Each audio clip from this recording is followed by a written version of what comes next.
Welcome to Newspresso. Here is the top story in the past 6 hours.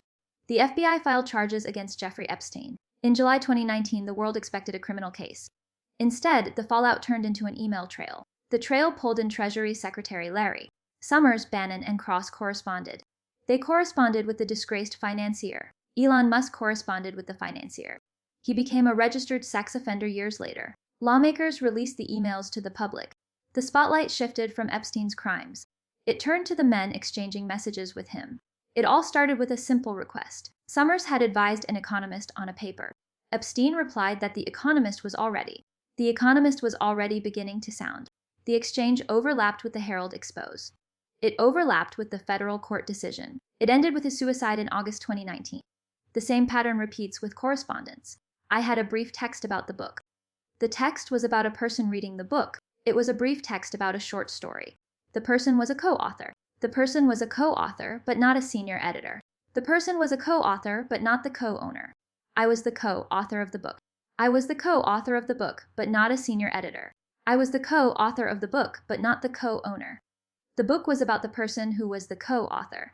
I had a short text about the book. It was a short text about a short story. The book was about the person who was the co-author.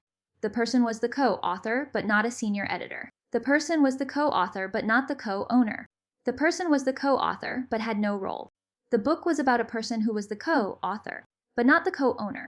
The publisher wrote a brief text with the co-publisher. He was only a co-author, but also the only person. Who could read the text of the book? The book was about a short story. I had a brief text about the book. The person was the co-author, but not a senior editor. The person was the co-author, but not the co-owner. The person was the co-author, but had no role. The book was about a person who was the co-author, but not the co-owner. Some correspondents married influential figures. Some served in senior governmental roles.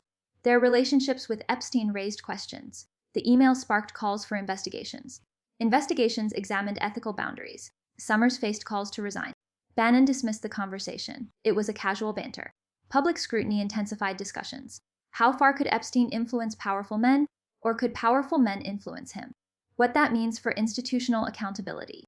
As lawmakers and media outlets continue to dissect the email content, the narrative shifts from Epstein alone to a broader examination of the networks that may have enabled or overlooked his misconduct. The next chapter of the story will likely focus on the legal and ethical consequences for those who engage with Epstein as the fallout from his emails keeps unfolding. Subscribe Newspresso. Never miss a major global headline.